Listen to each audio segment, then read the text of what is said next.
Good. Well, we're 6 o'clock on the button, so we may as well go ahead and start. My name is Martin Donnerweich, and I direct the King Institute for Faith and Culture, which is located at King University in Bristol, Tennessee. This is a historically Presbyterian college, and for many years has been in this part of Appalachia a place of learning and faith and culture. In 2007, a scholar called Dale Brown came to King from Calvin, and he founded something called the Buechner Institute for Faith and Culture. There was a large inauguration in 2008, which featured Frederick Buechner himself and featured Jeff Munroe, with whom we visit today. And since then, in an unbroken cycle, we have held an annual speaker series as well as a few special events. The speaker series has been a great feature both for our campus and for the Bristol community. We've brought in people from all different walks of life from all over the world to come and address the many intersections, whether happy or a little more bumpy between faith and culture. And this has been a real delight for me and for, I think, many, many people here in Bristol. Unfortunately, it has had a hiatus thanks to the coronavirus pandemic. So since March, we have not been hosting speakers. We do plan to be back this next fall, but in the meantime, we wanted to do some online programming in which today's event features as our first. When after Dale's untimely death in 2014, the Institute was renamed the King Institute for the institution, but we now host an annual Buechner Lecture, which focuses on the life, works, writing of Frederick Buechner and the themes that he has made so important to many of us, the things he's brought out in writing of a remarkably varied nature, from memoir to novel to sermon to exposition. And one of the great guides to that writing is with us today, Jeff Munroe. Jeff was to have been our Buechner lecturer this year, but unfortunately we've had to postpone all of our spring scheduling, so hopefully next year Jeff will be here on campus and in person. But in the meantime, we have an anniversary to mark, and that's the 40th anniversary of the publication of Buechner's novel, Godric. I'm going to turn it over to Jeff to introduce that novel in a moment. Let me tell you who he is. Jeff is a graduate of Michigan State and of Western Seminary. Ordained in the Reformed Church of America, he worked for a long time for Young Life, including in Europe. He returned to Western Seminary as vice president, worked there for a while, and is now in the bliss of retirement. He is the author of Reading Buechner with InterVarsity Press, which I have a copy of here to show you. This has been widely acclaimed as an introduction to Buechner's writing, both for people who have never picked up one of the books and for those who are more familiar as well. He blogs for the Reformed Journal's site, The 12. He has had poems and pieces published in a variety of places, including the Christian Century, Christianity Today, U.S. Catholic, Think Christian, and he also writes devotionals for Words of Hope. You can follow his work at his new website, which is jeffreymunroe.com. So we're delighted that Jeff is here to talk with us about the 40th anniversary of this deeply important novel, and I will let him tell you about it now. Thanks, Martin. jeffreymunroe.com, M-U-N-R-O-E. Okay, good. We got that.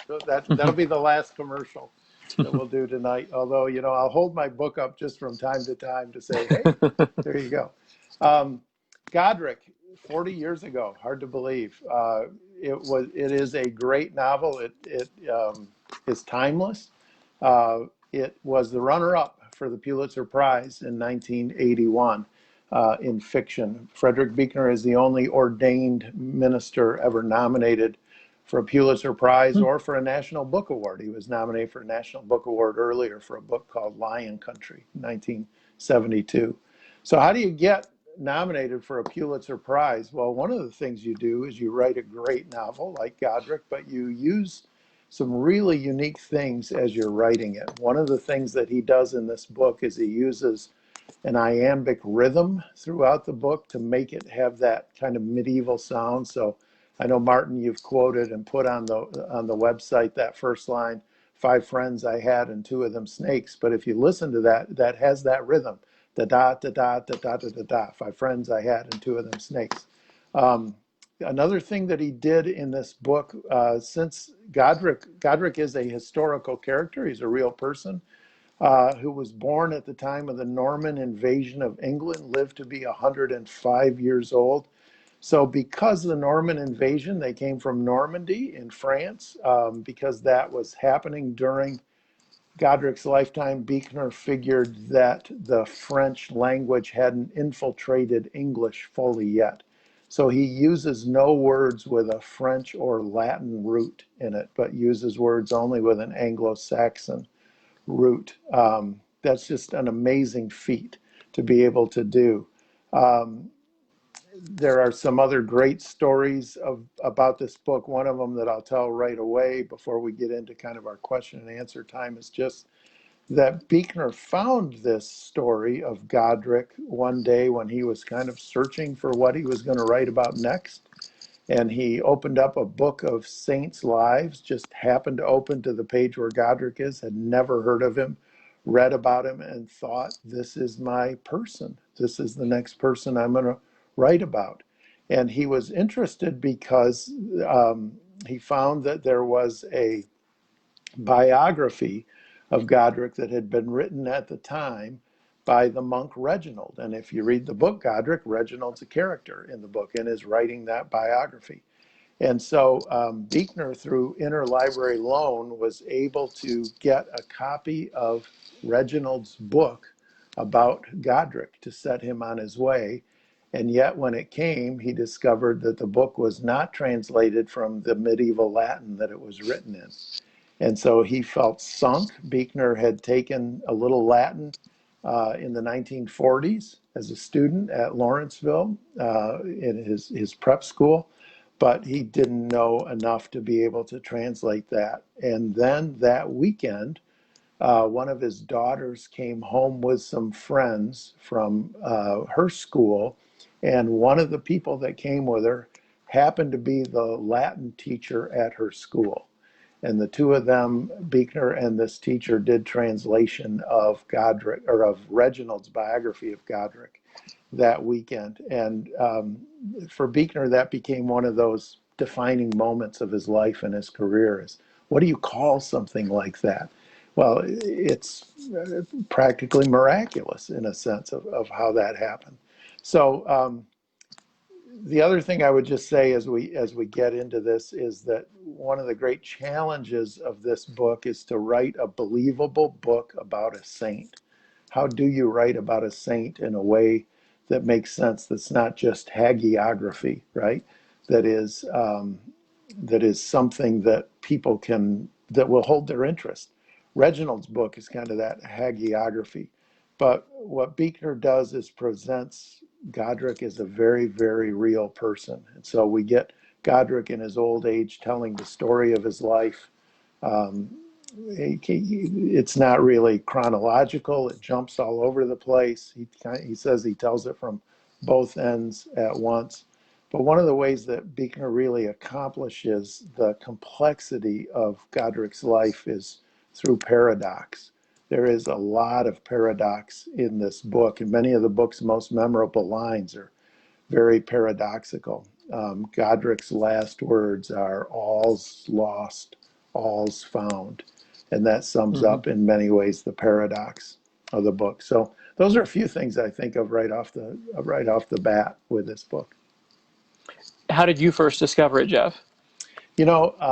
I don't know you exactly. I know that I first tried to read it sometime in the 1980s, and I know that I stumbled the first time I tried to read it because of the language. And it was not like anything. The language and the lack of a clear linear chronology put me off. And yet, I know that I kept trying, and before long, I got it. And on subsequent readings, I began to realize what a masterpiece it was. And I now have read it, I, I'm going to guess a dozen times or Oh, really? more. I don't know, over the years. Yeah. I brought my collector's items. I Yeah. have this, which this is a uncorrected proof of Godric. And then I have this, which is a first edition of Godric. It's got that door knocker is actually, so Godric lived in outside of Durham, England. That's where his hermitage was. And that door knocker is in Durham. And when our family made a trip to Durham many years ago, my daughter took a picture of that door knocker, seeing it, just thinking it was interesting. And it wasn't until we got home that we got the pictures developed. Those were the days when you had to get pictures developed. So we Mm-hmm. realized this is the door knocker that's on the cover of Godric. Mm-hmm. Wow, that was a treat. So yeah, he lived the first half of his life. He was a peddler. He was a swindler, a liar, a cheater. He did all sorts of crazy things, a bit of a pirate almost, who then had a conversion experience midlife, sailed King Baldwin to Jerusalem during the Crusades, and then lived for the last 50 years of his life as a hermit outside of Durham in a place called Finkel. It looks like Finchale or Finkale, but it's pronounced Finkel. And the river that runs, it looks like Wear, Wear, but it's pronounced Weir. And he daily would put himself into that river as a self-flagellation exercise. Mm-hmm. You've read it a bunch of times, and the plot line really is pretty simple, as you've said. Here's a man who the first half of his life, and Godric has wonderful words about this two halves of his life, 50 years and then 50 years. Mm-hmm. But in a sense, that it's not a plot-driven book. Right. This has other things that behind it. Every time you read a book, something different leaps out. If this is your 12th, what hit you this time? You know, what I really noticed this time that I hadn't noticed before was that there are real parallels to Buechner's conversion and Godric's conversion. And Buechner's conversion, so Buechner, just try to give a quick biography, born in New York in 1926. The big event of Buechner's life, certainly of his young life, was his father committing suicide when Buechner was 10 years old. Went to prep school, as I mentioned, wrote a novel while he was at Princeton, graduated from Princeton, had his novel published. It became a bestseller in 1950 called A Long Day's Dying, wrote a follow-up novel, and that novel was a failure. And he was kind of lost, had moved to New York, was wanted to be a full-time writer, but had this crisis in his life. And he started going to church because his apartment was right by the Madison Avenue Presbyterian Church. And he'd heard of the preacher, George Buttrick, who was a great homiletician of the 20th century. And one morning, Buttrick was preaching, just following or telling the story. The whole world had watched the coronation of Queen Elizabeth II. So this is like 1953, 1954, something like that. And he was comparing Jesus in the wilderness to how Jesus refused the crown that Satan gave him, to Queen Elizabeth having that crown Mm-hmm. put on her head. And then Buttrick said, but Jesus is crowned again and again in the hearts of believers, amid tears and confession and with great laughter.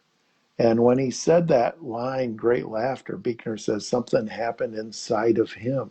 And he went into that service one way and he came out of that service a different way. And so what I noticed in this reading, I'm going to read just a little bit, that it never had struck me before. But here's Godric's conversion. It happens in the Jordan River. And he says, in Jordan to my chin, I knew not if I laughed or wept, but only that the untold weight of sin upon my heart was gone. I ducked my head beneath. And in the dark voice, I thought I heard that porpoise voice, that's from earlier in the book, again that spoke to me the day I nearly drowned in Wash. Take, eat me, Godric, to thy soul's delight. Hold fast to him who gave his life for thee and thine. When I came up again, I cried like one gone daft for joy. Be fools for Christ, said the Apostle Paul, and thus I was thy bearded Saxon fool and clown for sure. Nothing I ever knew before, and nothing I have ever come to know from then till now can match the holy mirth and madness of that time. Many's the sin I've clipped to since. Many's the dark and savage night of doubt. Many's the prayer I haven't prayed, the friend I've hurt, the kindness left undone. But this I know, the Godric that waded out of Jordan, soaked and dripping wet that day, was not the Godric that went wading in. So I just noticed that for the first time ever, Mm. those references to laughter, to mirth, to joy around Godric's own conversion. I think that's a little Mm. biographical parallel that Buechner puts in there. If I can put in another plug, the founder of the King Institute, then Buechner Institute, was Dale Brown. And Dale's book, The Book of Buechner, is a very in-depth look at a number of his works, including Godric. And in his chapter on Godric, he does a lot with the autobiographical parallels between the novel and Buechner's life. Could you tell us about those a bit? Yep. And Dale's book is a fantastic book. I'll give that an endorsement as well. Dale is a wonderful guy, a great friend of mine. And his book was a real great reference for me as I was doing my research for this. In terms of his personal life, it's really interesting. Buechner's Buechner's born in 1926. This book is published in 1980, so probably written in 79, 78, 79, somewhere in there. So Buechner's early 50s. He's in midlife. There's a lot of ways that this book, even though Godric is supposedly a 100-year-old man reflecting on his life, there's a lot of ways that this is a midlife book. Godric's life has that hinge in it, that before and after kind of midlife hinge in it as well. But this is Buechner, I think, with the crisis of midlife that we face around age 50 usually, and that is the we are trying on how we're going to age and what it would mean to die, and thinking seriously about those things. So I think there's a lot of midlife in this book. Another thing going on was that Buechner's two oldest daughters had moved out of the house to go to school. And I think that there's a lot in this book of letting go of those you love for their own benefit so they may flourish. And Godric lost everyone in his life. He outlived them all. He had to let go of them all. So I think there's some parallels there for Buechner. Then his oldest daughter ran into some real trouble and developed both a drinking problem and also became anorexic, had to be hospitalized. Buechner writes brilliantly about that in a book called Telling Secrets. But it's no coincidence that Godric's sister, Berkwin, in this book becomes anorexic. So there's that as well. And then I think the other major part of it is there is so much in this book for Godric about his father and his search for his lost father. And if you've read Godric, you know that he can't quite imagine, he can't quite bring back what his father looked like. He can see him from behind. He can imagine his large ears. But every time Godric says, "I go to grab at those," it dissolves in front of me. Well, Buechner had lost his father at a really young age, and so this search for his lost father is very much a part of Godric. And then we also know Buechner from Telling Secrets. He writes about how his father's death by suicide, what was very shameful for them at that time, and his father became a secret that they didn't talk about. And it didn't talk about his death, but they really didn't talk about him and about his life as well. And so what you have in the beginning here of Godric is this dedication, this epigraph that's written in Latin. And Buechner says, and it's dedicated to his father in Latin, in memory of my father. But Buechner says it was only after he wrote it that he realized that by putting that in Latin, he was keeping the family secret about his father as well. So there's all those currents that brought this out of him. And Buechner, in his description of writing this book, says that once he'd gotten that translation of Reginald's book and had the frame, the outline of Godric's life, the book just came to him. That it was a gift to him. And Dale notes in his book that in the archives there's a note in the manuscript of Godric that says, "Of all my work, this is the one I most want to be remembered by." Yeah. And I think that too. I think it's the apex of Buechner's career. So, how do you see it fitting in the larger oeuvre of Buechner's Yeah. work? Well, first of all, it was just part of a string of great books. Mm-hmm. So if you start with maybe the Bebb books or with Wishful Thinking, and those are kind of early to mid 70s, but then you get Telling the Truth, Peculiar Treasures, Godric, The Sacred Journey, Now and Then, Brendan, Telling Secrets, that this is about a 20-year window. And Buechner's writing career, you know, I mentioned his first novel was in 1950. The most recent things that were published in 2000 and what was it, 2008, The Yellow Leaves is his last book, I think. And then there's some things that were published a couple of years ago that he really wasn't involved in publishing, but the last he did was in 2008. So there's almost a 60-year career there. But in that span of about 20 years or so, he just put out you know, this is a bad comparison, but it's like, I'm a big Beatles fan. It's like Rubber Soul and Revolver and then Sgt. Pepper's. I mean, it's Mm-hmm. like one after another. They're just these Mm-hmm. fantastic, fantastic books. And then the other thing I would say is that for Buechner, he said that he'd realized that saints were the only topic that interested him to write about. And so Leo Bebb is a kind of saint. Godric is canonized as a saint by the church, and then his next novel after Godric is Brendan, who is another saint, and then his novel after that is The Son of Laughter, about Jacob. And so you've got this string of books in a row that all deal in one way or another with those kinds of characters.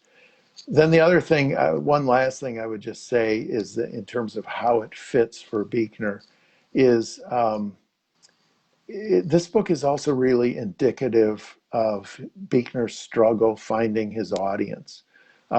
Buechner would often say that getting ordained is the worst career move any novelist could make, and that he was too religious for secular readers, but he was too secular for religious readers. Religious readers don't know what to make of him, you know. And we talked about 5 friends I have, and 2 of them snakes. But if you go on that page, this is the first page of the book. He's talking about these 2 snakes, and then he says, "I spied them now and then, puddling my way home like a drowned man from dark weir, with my bollocks shriveled to bean size in their sack, and old One Eye scarce a barnacle's length clear of my belly, and crying a mercy. It was him, as I saw it in freezing weir, to teach a lesson that he never learned, nor to this day has learned, though wiser you'd think for 60 years Duncan in bone-chilling treacherous weir. Not him." And so I know lots of people in a lot of churches that don't know what to do with a sentence like that. Right. And it's like, what is that what I think it is? You know, what is that a reference to? Well, I say in my book, if you grew up in my family with 2 older brothers and a dad like I had, you know exactly what that is. But a lot of people read that and are like, oh no. And then on the next page, the first time he describes Buechner's great friend Roger Mouse, he said and Roger Mouse was a sailor, and he said he stood so high in the stern that when he broke wind, he would blow the caps off the sailors behind him. Well, Yeah. again, a lot of religious people just don't know what to make of Right. that. So that's really indicative of Buechner's career. And in my book, I use the phrase or the expression that he was a border walker, that he was in between. He was in this in between, this liminal space. That's the space that he occupied. And even the recognition, it's great that he was nominated for the Pulitzer Prize, but he didn't get it. Even that, and the same thing with the National Book Award, he didn't get them. They just exceeded his grasp. So Hmm. there's that as well. It all kind of fits together that way, I think. Hmm. And particularly strangely, losing the Pulitzer to a novel that had been written decades before. Right. A Yeah. Confederacy of Dunces, Yeah. whose author had committed suicide, brings Yeah. that back up in the Buechner story. And Yeah. Buechner, by the way, with suicide, I say in my book, it's like looking for Alfred Hitchcock in his movies. Every Buechner book has a suicide reference in Oh, it. right. Yeah, you'll find them. They're just sprinkled in. There's a suicide reference early in Godric. So, Okay. well, but Martin, you're asking me all these questions. I'm going to ask you a question. All Okay. right. So, how does this book speak to you? Why did you choose it as the one that we would look at? Well, first, I'm an unimaginative historian, and I look for decades and anniversaries, and so I leapt when I saw that this was 1980. But it is a book that I love.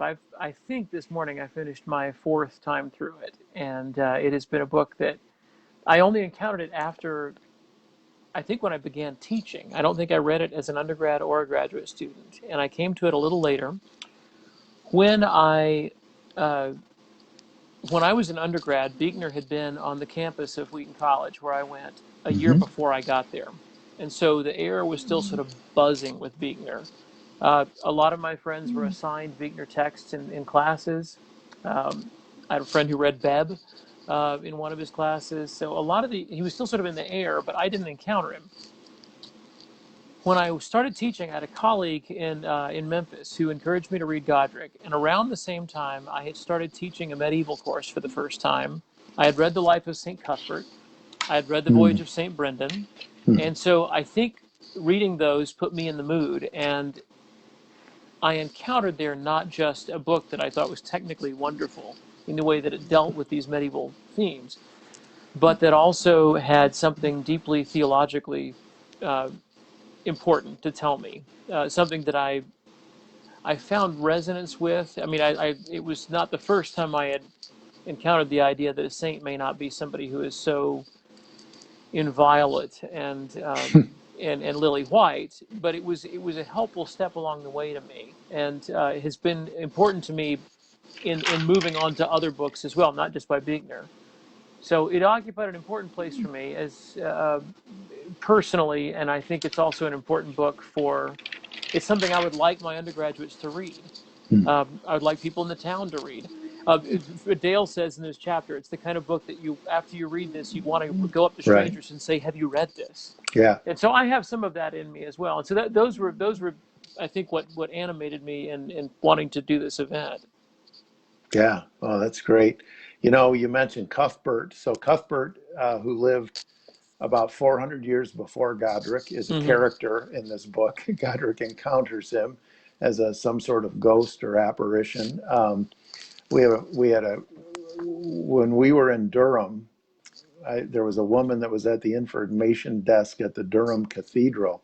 And I didn't know at that time where Godric's Hermitage, I knew it was around Durham, but I thought maybe they had a graveyard there, and I thought maybe he was buried there. So I asked her if they had Godric, if his grave was there. And this woman, I'll never forget, this very, very proper British woman, she says, "We don't have Godric.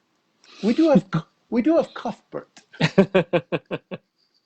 With Cuthbert, you can see It's a good trait. Cuthbert, but you must go 7 miles." And then she Uh, started describing it. I was like, I'll never figure out where that is. But if you could have gone in the river, you could have found it, just yeah. straight down the river. But yeah, but I'll never forget her saying, "We have Cuthbert." It's a- and the Venerable Bede. Is he there in Durham? He is. He is. He's at the Oh, other end of the see, church. Yeah, you Bede are, and Cuthbert are both buried there. wow, you are the Yeah. historian. Yeah. Well, yeah. So, what about sainthood? When I read this book, what stood out to me in the story was the idea that somebody can be a saint who is intensely aware of his own shortcomings, Mm-hmm. who is and whose shortcomings, as we can come to a little later, get pretty shocking. Right. Uh, but through whom God works anyway. This idea that the saint is not a saint because he's a great person necessarily. Mm-hmm. That just it fascinates me still, and I'm curious about your take on that, not only in this novel but in the rest of Buechner's work Right. on saints. Well, I think that's the discovery that Buechner made. And I think it was Leo Bebb first, that Okay. character that brought him to it. And, Bebb started out, the story on Bebb is that Buechner read about this, was in a barber shop, and he read a Life magazine article about a con man, religious diploma mill operator, Mm-hmm. minister in Florida. And he created this character, Leo Bebb. And then as he kept writing about Bebb, he realized that Bebb wasn't going to be a con man at heart. He was going to be a kind of saint. And so when he started Godric, he thought, and Buechner wrote four Bebb novels, and they're collected together in a book now called The Book of Bebb. Um, but when he started Godric he thought might be an earlier incarnation of Leo Bebb, which helped get him started on Godric, but he abandoned that idea. So it doesn't really follow. There's not that really clean comparison. But what I find interesting is that in 1973, in the book Wishful Thinking, where Buechner takes all these different theological words, it's this lexical book, and he gives definitions for little pithy definitions, often for theological words. In 1973, he had a one-line definition of the word saint. And it was something like, in his holy flirtation with the world, God occasionally drops a handkerchief. Those are called saints. Okay? That was his definition. Well, in 1993, when he did a revised edition of Wishful Thinking, his definition of a saint is a page long. No.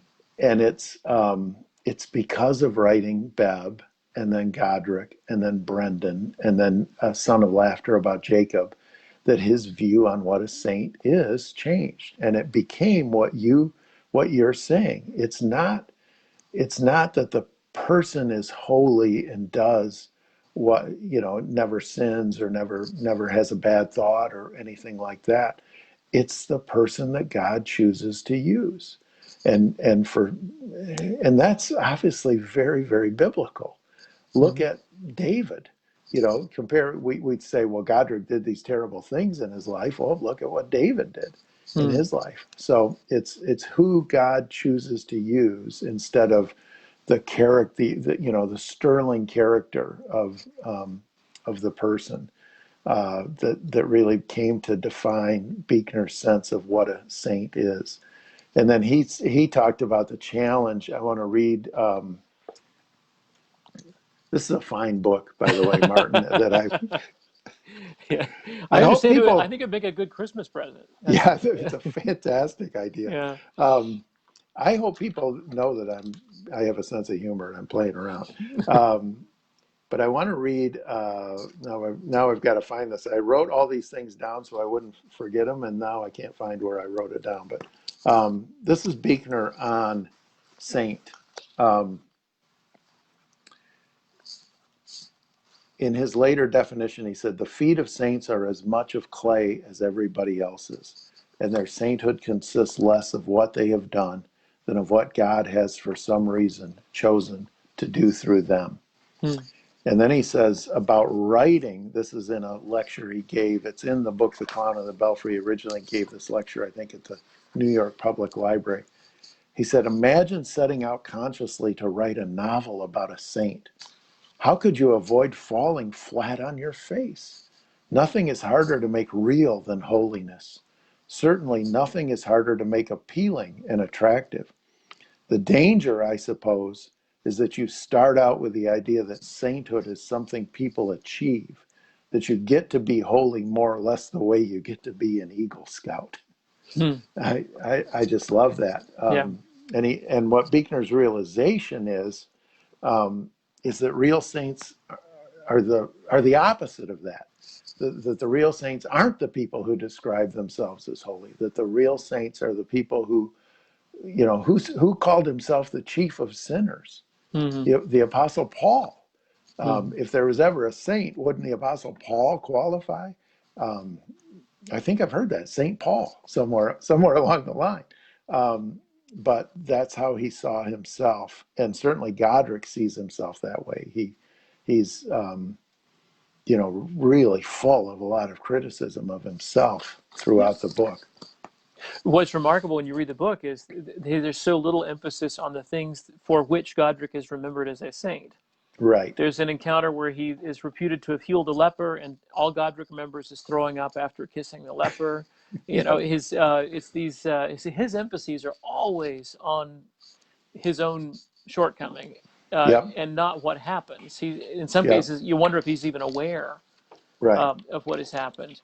I Yeah. was struck this time too that what kills him at the end, aged 105, is hearing himself called a saint. Right. It's when Reginald calls Yeah, him, reads that piece of the book, and yeah, saint is the thing that does it, and he goes yeah, apoplectic, yeah. and that does him in. Yeah. And in that respect, it's kind of an inversion of the medieval saint's life, like the life by Reginald, which Hmm. tends to focus on the miraculous and the Right. charitable and the ascetic, those Yeah. things that define the lives of medieval saints. Hmm. And with Godric, we get the inversion of that. Those things are part of his life, but he doesn't even really talk that much about the asceticism Right. in the And end. but I do want to say, Reginald is easy to dislike Yeah. because of the way that Godric describes him throughout the Hmm. book. Mother Reginald, he calls him Yeah. at one point, and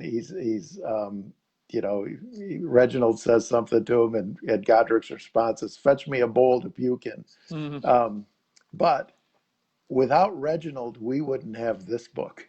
Yeah. We wouldn't know anything Yeah. about Godric. So I every once in a while I feel like somebody's got to stick up for Reginald. That's The right. poor That's right. guy. He was just a writer. Come on, somebody's got to stick up for the That's writers right. in the world. There's a moving little moment at the end as Godric's dying. Spoiler alert: Godric does die in Yeah. 1170, but he there's a moment where Reginald wants him to bless the work, and the aging and dying Godric wants to reach out to his head, not to the book. He Hmm. wants to bless Reginald rather than the book, which I thought was a kind of a touching little Yeah. last encounter Yeah. It's for all the beautiful. hardship he's given him Yeah. along the way. Another one of the themes that stands out for me, as well as sainthood, and I don't think this really stuck out for me until this reading, was the relationship between Godric and the poor. Hmm. And that it seems to me there's a story arc that's a little bit understated about the way that he becomes a saint being his reaction to wealth. Yeah. How do you see that as a theme in the Yeah. book? Yeah. That's really interesting, and that's a good reading of it, Martin. Well, Godric made a fortune, Hmm. and yet he never enjoyed any of it, right? He buried it. He took it to the Isle of Farne, Hmm. which is in the North Sea. And Buechner, there's a great story. I'll just tell you this story.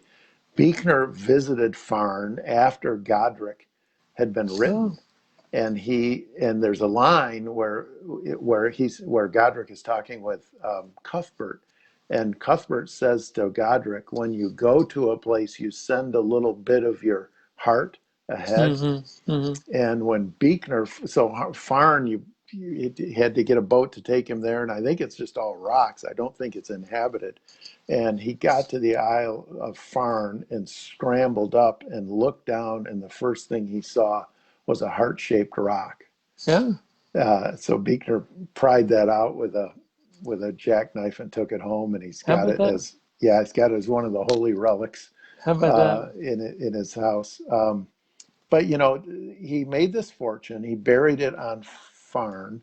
After his conversion, he went back and got his fortune, dug it up, and then gave it to the church. And so he became poor voluntarily, and then went with this man named Elric first to learn how to be a hermit, and then Hmm. lived as a holy hermit.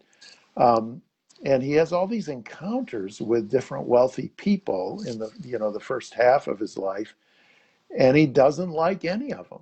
He Hmm. doesn't see that their wealth does them any good, and yeah, so I see that also. I mean, that what stood out about that to you? I think that's a really interesting point. I think it's the moments of revulsion in himself when he realizes that he is taking money from the poor. Yeah. And then he sees that in others as well, but he sees it in himself. And so we finally get the conflict with Roger Mouse on the ship, Hmm. where He won't fleece the pilgrims. yeah, Yeah. and Mouse can't take it. He just wants to keep fleecing them. I think that, so it seems to me that's part of the whole conversion arc, is a realization that even though he's come from nothing as a peasant and he's made this great fortune, that's not what he needs to have. Yeah. Um, you mentioned earlier that the story is a story of loss, that somebody who lives this long eventually loses all their friends. My grandmother died at 96, and everybody had gone before her. Yeah. Um, the story opens with a line about friendship. Hmm. Uh, how do you see this as a story about friends? Yeah. I think it's about love. Okay. So it's friendship, but it's also love, and certainly the great love of Godric's life is his sister, Mm-hmm. which gets into a whole nother dimension. But I go back to what I said about Buechner and his daughters. Can you love somebody enough to let them go their own way, and or to let go of them? And so I think that's what the relationships in this book are about in a lot of ways. And then he has that great line right in the beginning. You know, he says he had five friends. He describes who the five friends are. Two of them are snakes. Mm-hmm. But then he says, what is friendship other than the giving and taking of wounds? Yeah. And that's that also fits with that kind of paradoxical theme, I think. But that's the way I see that. I think it's about love in a lot of ways, and about loving someone enough that you don't try to control them. Mm-hmm. The other images that really stood out for me this reading were the images of friendship as being people on rocks in the river. Mm, And they're either you're reaching out to a few other people, and then you're also at various points building bridges by words when he's talking about his talkative brother yeah, William, yeah. and William doesn't let the bridge come back. Hmm. But that image that we are these sort of isolated people in the river, making these connections Yeah, of love, but also willing to let them go. yeah. And that's the thing. So, why people should read this book? Hmm. Because there are hundreds of those just lines Oh yeah. that just stop you, and Hmm. they're so beautiful about building bridges, or nothing humans but a broth of false and true. I mean, Hmm. they're so great one after another Yeah. throughout this book. I'm curious about the sort of poetry of the book. Hmm. A friend of mine, Rob Griffiths, used to edit a journal called Measure, and it was a poetic journal, but they published bits of Godric to celebrate its rhythm and its poetic Yeah. structure. What do you tell us about the poetry of the book? Yeah, well, Godric is recognized as, I mean, the historical Godric is recognized as the first lyric poet Hmm. in the English language, and one of his poems is reproduced in the book. Mm-hmm. So Buechner uses it in the book. Um, I think of it is not poetry, but it is poetic, and I think what it has in common there is that both this book and I would say poetry in general, one of the purposes of it is to get us to slow down Mm-hmm. and to pay attention. And this book, you can read this book in a hurry, but you shouldn't, right? Mm-hmm. You could read this book in one setting probably, but you shouldn't, or one Mm-hmm. sitting, I mean, but you shouldn't. This book is better read devotionally. You just take your time with it, slow down. So that's something I think in terms of the poetic nature of it. And then I guess the other thing I'd say is poems ultimately. I have a friend that's a poet, and we've talked about that. Every poem is really about death. No matter what it's about Mm-hmm. death. So poems are about what really matters. What really matters, even those that seem about the most mundane topics. You know, what are you going to do with your one wild life? Mary Oliver asks us. So, what really matters? And this is a book that's about what really matters in life. Mm-hmm. Uh, One of the people who's watching said that, how annotated her copy of Godric was, and I find the Yeah, same thing. There's some scribbled on most pages yeah. at some point with that poetic sensibility. Hmm. Why do you suppose you have uh, in the bad Godric section toward the end we end up with the worst Godric Hmm. accusing himself of probably being responsible for a death, and so he calls himself a murderer, and certainly Yeah, incest. yeah, What do you do with why so dark? right. Well, that's a great question. And one of the things that I looked at when I was doing the research for my book was if anybody had ever asked Buechner that question. And I couldn't find, I read all these interviews that Buechner had done with guys like you, Martin, you know, scholarly, academic, and they're all too polite to ask him, why'd you have incest in this story? But Mm-hmm. Buechner did an interview with a group of students from Seattle Pacific University.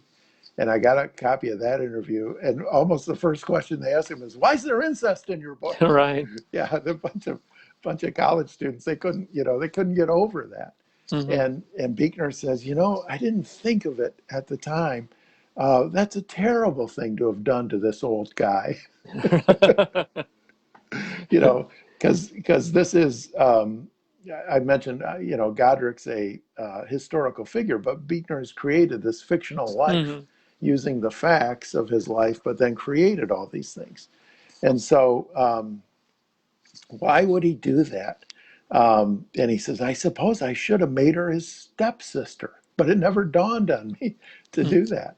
Um, well, I kind of have two theories about that, and I don't know if I'm right or not, but I think for one reason is because it's so shocking.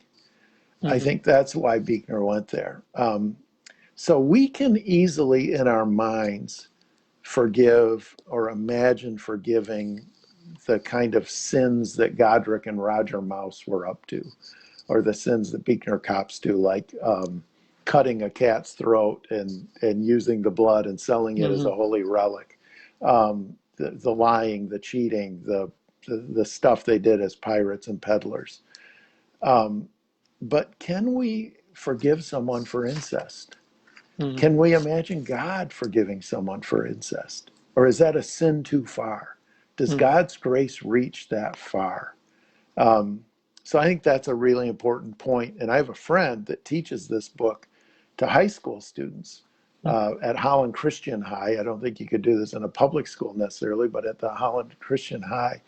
And he said one of his students once told him, she was a brilliant student, he said, who had gotten into some really bad things as a high school student. And she said, after reading Godric, don't ever stop assigning this book to students because people like me need to read this and to be able to imagine that God's grace could go to us, could reach that far. And then I think the other thing about it that stands out to me that's really important is that this sin happens not before Godric's conversion, but after his conversion. We tend to think of people's lives and even our own stories in neat and tidy ways. And so you'll have this, well, he did all these bad things, but then he was converted and then he Mm-hmm. becomes a saint. Right. But this is post conversion sin. This is the things I don't want to do, I find myself doing. Mm-hmm. And so I think that's really an important part of it as well Yeah. for us to imagine and to understand.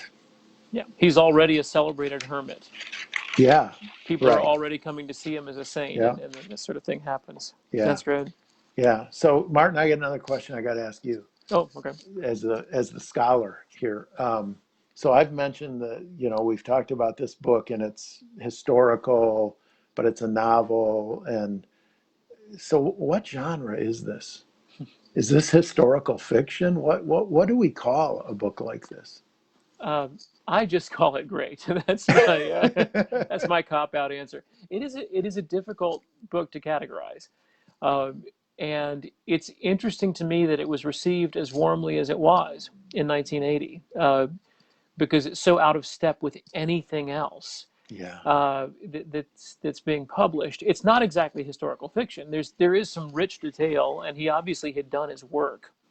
So Hmm. you do get the feel of a peasant village, and you get the feel of the high seas, and he's good at that in remarkably few words. I was actually struck how much happens in 180 pages going back through this book this time. There's a lot packed in. Yeah. But I don't know exactly what you call it, and it is clearly drawing on medieval saints' lives, and which are a delight to read in themselves. I'm about halfway through Brendan right now, which remarkably I've never read before, but I've read the Voyage of Saint Brendan, and I like the way that he takes that story, which in medieval hagiography, not in the way we use hagiography, but literally writing the lives of saints, is very sparse. The books are typically not long by our standards of the length of a book, and so I think he replicates that kind of spare, really poetic writing, but he's doing something very different, because something medieval writing does not do is introspection. You're hard Yeah. pressed to find a medieval autobiography that Sure. has anything of real depth. So it's a very modern novel in that respect, and yet it's dealing with it stylistically as well as in subject matter. It has the feel of something medieval. I think it's a brilliant combination, and it's difficult to categorize. Yeah. Absolutely. Yep. Hmm. And I don't want to, I would love to talk with you about Brendan, but I don't want to do a plot spoiler for you. Okay. But Brendan, I said this to you. I said this when we were talking beforehand the other day. I said that if Buechner hadn't written Godric, we Hmm. would all be talking about Brendan in these Yeah. highly referential tones Yeah. because it's Yeah. such a remarkable, great book as well. But Yeah. it follows on the heels of Godric, and so it kind of feels like Godfather 2, right? Right. You've already had this masterpiece Right. put out there, but And it's a wonderful book also. it is. I'm not finished yet, but it's a beautifully produced. What's amazing to me too is his ability to find a completely different voice for both of these books than anything Hmm. he used elsewhere, and he didn't Yeah, recycle it. yeah, To me, if you master this Anglo-Saxon voice, you're going to publish 8 books. sure. Brendan 2, Brendan, or Yeah, Godric 2, Godric 3, yeah, and Brendan he has such an Irish voice in that book. right. It's Yeah, remarkable to me how well he pulls it yeah. off. Well, I think the last 100 pages of Brendan are the best. Okay. So you haven't got there yet. So that's I your haven't. incentive to keep going, and then we'll talk about Brendan sometime. That's a good advertisement. Okay. For those who have read Godric, where would you send them next in Buechner? uh, in Buechner. So Hmm. I would send them, I think the compliment, Brendan's obviously the compliment in terms of his novels, but to me, the memoir of his 4 memoirs, the memoir Hmm. Telling Secrets, is the one that I've always paired with Godric. Okay. And Telling Secrets is unique. Buechner wrote The Sacred Journey so he did these memoirs right at the same time as Godric. And he wrote The Sacred Journey on the first 26 years of his life, and then he wrote Now and Then about the second 26 of his years of his life.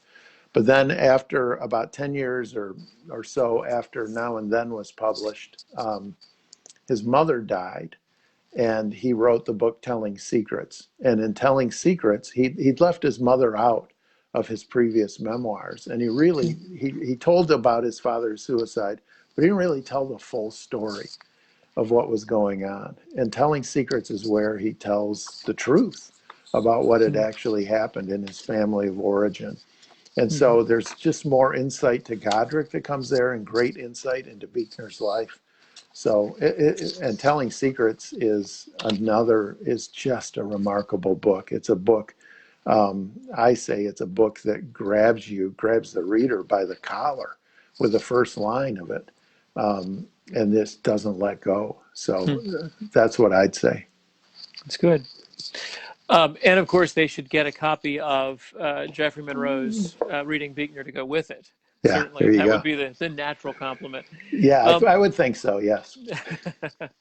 I do want to offer a chance for people who are online to throw in a question or two. I have one already, and if you have others, if you want to type those in the comments. Um, we uh, we have a couple actually. Um, one being, are we supposed to dislike Reginald or pity Reginald? Uh, I don't, Godric didn't like him. I feel sorry for him somewhat. I just want to stick up for him a little bit, and just say he was someone that was sent to do a job, and he did the job the best way he could. But what he was doing was repulsive to Godric because he was um, taking, for the sake of a larger truth, I cover up some smaller things. Reginald says about his own writing, Mm-hmm. and Godric wants the unvarnished Right. story out there, but that wasn't going to happen. Uh, Somebody else comments, who among us does not feel like God's wreck when he's giving us the etymology of his name at the beginning? Uh, Yes, I wonder if others have been named Godric before or after the life of this saint. I don't know. Yeah. I, there's one I know, which is in Harry Potter. Uh, the Okay. the founder of Harry Potter's house is Godric Gryffindor. Oh yeah. So I don't know There you how she go. came up with that. I've never heard another context though. Yeah. But I will tell you this, Martin, one of Buechner's grandkids is named Brendan. Oh, So there's that, but I don't think any of them are named Godric. okay, that's good. Uh, let me see what else I've got here. We have lots of people saying nice things about you in the comment section. Uh, I, the check's in the mail to all of them. Just that's let them know good. that. That's good. Um, we, I'm hoping we will do this again in the spring with Sacred Journey, Yeah, that because would as be you say, wonderful. this is part of this creative burst that happened over a number of years. And next year is the 40th anniversary of the Sacred Journey, which is a good, you know, telling secrets pairs really well with Godric, but of course the Sacred Journey is the background for that. So another one that might be on the list as people have time over the break. We're not going Yeah, to have all the parties. We're not going to have all the gatherings. So why not read yeah, some Frederick Buechner? absolutely. Yeah. Good. Uh, the one other question about your reading this in the 12 times or so, however many you've read Hmm. it. What other books have ended up in conversation with it? I find this such an interesting phenomenon. When we read a lot, we find ourselves in these sort of strange books coming together in our lives in a Yeah, certain way. Are there any books that have stood out for you? yeah. Um, and I want you to answer your own question too, but Okay. I'll tell you something for me. For me, it's it revolves around that question of what's a saint, right? Okay. And so a couple books that have really, well, for Buechner, the book that meant a lot to Buechner is The Power and the Glory by Graham Greene, Okay. the whiskey priest Yeah. in Yeah. The Power and the Glory. And so that God could work through such a person as that. And that became a model. And it was a book that Buechner always assigned whenever he taught. For me, a couple books that stand out. Um, One that I read probably about the same time. It's a really kind of a contemporary of Godric, and I think I probably read it about the same time Godric came out. Is a book by Ann Tyler called Saint Maybe. Oh, If people know that book, I just remember loving that book. And it was a book about um, giving up your own pieces of your own life for the sake of others. um, Kind of like It's a Wonderful Life, right? hmm. George Bailey does all those things. So, but it's a beautiful, beautiful book. And then another book that I think is about a saint of sorts, and actually a book that Buechner had quite a bit to do with, is John Irving's great novel, A Prayer for Owen Meany. Right. That also has stood out to me. More recently, maybe Marilyn Robinson's book, Gilead. Hmm. I think is also a book about a saint. Yeah. And these are three books that I think successfully do what Godric does, is Yeah. to write about sainthood in a successful way without tripping on themselves, without turning it into some kind of Amish romance novel or Right. something, Right. something like that. But what about for you, Martin? But I would mention one of our King graduate who was very involved with the Buechner Institute when she was here mentioned Silence by Shusako Endo Oh my as a gosh, pairing, yeah, which I think is a yeah, great pairing yeah, for this book. As you yeah. go And in, my book, the foreword of my book, is written by that's Makoto right. Fujimura, who Yep. worked as an advisor with Martin Scorsese on the film version of Yeah. Silence. So That's there's cool. that, right? There it There we is. go. That didn't even count as an advertisement. It was No, naturally not at all. you had a way in. Yeah. For me, I was I've read the book a few times. On this particular iteration, I had read Seamus Heaney, the Irish poet, has a book called Hmm. Sweeney Astray, and he takes an ancient Irish poem about a king called Sweeney who goes crazy, and Sweeney thinks he's a bird, and you Hmm. follow him around, and he feels like he is uh, kind of divinely called to this, and that sense of the kind of strangeness. The Buechner calls it a crazy holy grace. I think is in Sacred Yeah. Journey, Yeah. Yeah. and that sense that holiness is something God coming into our world is something that we is not respectable or normal for us. This Mm. is usually going to look a little strange.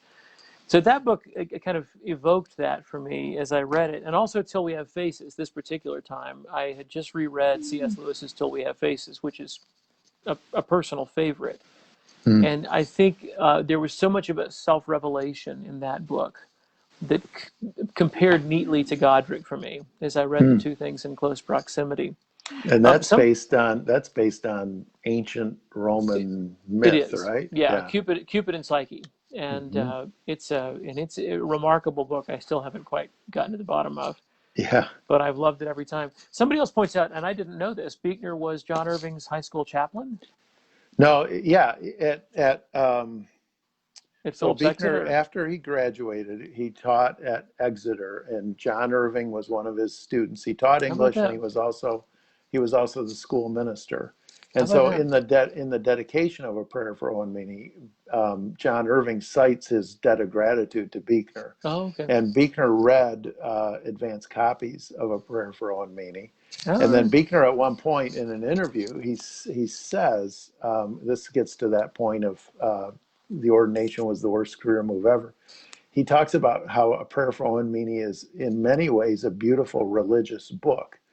But he said, just imagine the reception it would have received if it had been written by the Reverend John Irving, Yeah, yeah, and how different people's view of it would be if it came from somebody that they already suspect of being a propagandist and right, somebody that's not willing to tell us the unvarnished truth about things. right. How about that? Well, that's good. I hope that this is a good introduction for those who have not read the book, and I hope that for those who have, a nice time to reflect on it. This is the first time I cried at the end. This time, the Mm, fourth time through, I yeah, not unhappy, just sort of a sweet thing. As I yeah, got to the end of the life, all's lost, all's found got me yeah, as I got to it at the end of the book. yeah, So I think it's a good Christmas read. yeah. Hey, Martin, can I read my favorite paragraph I would love for you to read your favorite paragraph. as we're wrapping up? Well, this is just the Yeah, and classic. any other lines that you like. Yeah, I'm just going to read this. This is Godric. He says, "In the little church I built of wood for Mary, I hollowed out a place for him," meaning the river Weir. And Perkin, who is Godric's assistant, brings him in by the pail and pours him in. Now that I can hardly walk, I crawl to meet him there. He takes me in his chilly lap to wash me of my sins, or I kneel down beside him till within his depths I see a star. Sometimes this star is still. Sometimes she dances. She is Mary's star. Within that little pool of Weir, she winks at me. I wink at her. The secret that we share I cannot tell in full, but this much I will tell. What's lost is nothing to what's found, and all the death that ever was, set next to life, would scarcely fill a cup. Hmm. It's a beautiful line. It's just unbelievable. So Yeah, beautiful. Yeah. yeah. Others that stand out for you? Oh, I think the things of the the paradox throughout, and Mm-hmm. those you see it there, the death and life put together. Um, there's a line where this he meets this. There's this rich lord that he works for at one time, whose wife, the Lady Hedwig, is like 13 or 12 years old, Right. and they're in the banqueting hall, and it's been sprinkled with wintergreen and mint above it, and Mm. she says if you look below that, it's full of grease and bones and dog turds, and Mm-hmm. she said it's like my life, fair above and foul below. And Mm-hmm. that's just such a great line, because I Mm. think it's how Godric sees himself also, and it's Mm-hmm. how many of us see ourselves.